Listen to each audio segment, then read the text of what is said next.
I want to show you my solar electric fence that I finished this weekend. Now, prior to 2 weeks ago, I didn't know anything about electric fences, but I got on YouTube and I learned everything I needed to know to complete mine, so I figured I'd share what I have here. So check it out. Here's a view from the southwest corner. This area that I developed here is about 50 feet in length from this end to that end, and about 30 feet in length from here to the top of the hill. I'm going to be using this area this fall for a pig, and then I'm transitioning this into an area for dairy goats in the spring. So I'll take you on a brief tour of it and show you all the components that I used. We'll start with the most important part of any solar electric fence, and that is the solar panel charger. This is a Parmak 25-mile range solar charger. I have it off right now. I haven't moved any animals in here yet, but here you can get a good look at this. I bought this on Amazon for $180, and this should cover more than any need that I have on my property.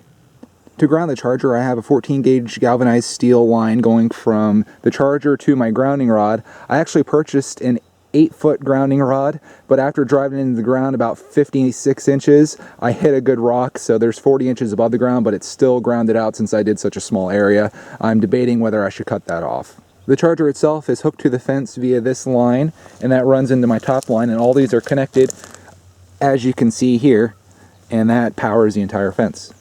For corner supports, I use 6-foot T-posts, which I drove into the ground 2 feet, and I have these snug fitting insulators that I bought at Tractor Supply on here to hold the line.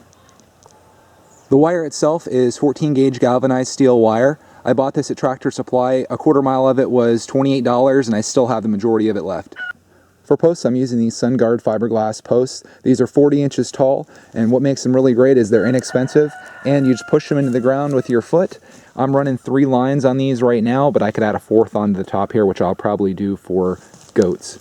So these things are really great. I bought 16 of these. They were $2 a piece, and I have them running all around it. On the wire itself, I added this yellow flagging tape to notify the animals where the line is. I ran that on the first 2 lines from the bottom and the middle, and that should be sufficient to warn them. I installed a gate handle in the corner on the top line. This connects like this and transmits the charge when it's closed. The bottom 2, I plan to just step over those because it's only about 16 inches tall.